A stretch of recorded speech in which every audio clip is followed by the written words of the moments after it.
Railway ಆವರಣದ ಆಹಾರ ಸಂಸ್ಥೆಗಳಲ್ಲಿ ಭರ್ಜರಿ ತಪಾಸಣೆಯನ್ನು ಮಾಡಲಾಗಿದೆ. ಆಹಾರ ಸುರಕ್ಷತಾ ಇಲಾಖೆಯಿಂದ ವಿಶೇಷ ಕಾರ್ಯಾಚರಣೆಯನ್ನು ನಡೆಸಿರುವಂಥದ್ದು.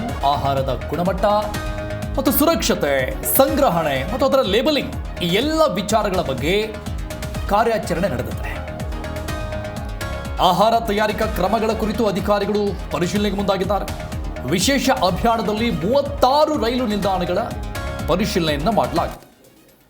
ಬೆಂಗಳೂರು ಸೇರಿದಂಗೆ ಬರೋಬ್ಬರಿ 112 ಆಹಾರ ಸಂಸ್ಥೆಗಳಲ್ಲಿ ಮಳಿಗೆಗಳಲ್ಲಿ ತಪಾಸಣೆಯನ್ನು ನಡೆಸಲಾಗಿದೆ.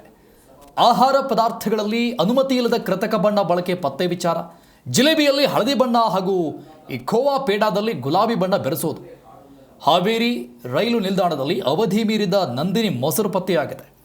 ಇನ್ನು ಕೆಆರ್ಪುರ ನಿಲ್ದಾಣದ ಹೋಟೆಲ್ ಒಂದರಲ್ಲಿ ಅನೈರ್ಮಲ್ಯಕರ ವಾತಾವರಣ ಪತ್ತೆಯಾಗಿದೆ. ಮೈಸೂರು ರೈಲು ನಿಲ್ದಾಣದಲ್ಲಿ ಪ್ಲಾಸ್ಟಿಕ್ ವಸ್ತು ಬಳಸಿ ಇಡ್ಲಿ ತಯಾರು ಮಾಡಿರುವುದು ಕಂಡು ಬಂದಿದೆ. ಈರುಳ್ಳಿ ಹಾಗೂ ವಿವಿಧ ತರಕಾರಿಗಳ ಮೇಲೆ ಶಿಲೀಂಧ್ರ ಬೆಳವಣಿಗೆ ಪತ್ತೆಯಾಗಿದೆ. ಅದನ್ನೇ ಅವರು ಅಡುಗೆ ಮಾಡೋಕ್ಕೆ ಬಳಕೆ ಮಾಡಿರೋದು.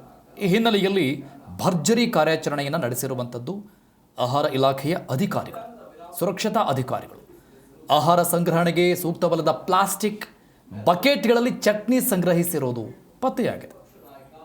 ಈ ಎಲ್ಲ ವಿಚಾರಗಳನ್ನು ಬಹಳಷ್ಟು ಗಂಭೀರವಾಗಿ ಪರಿಗಣಿಸಿದ ಇಲಾಖೆ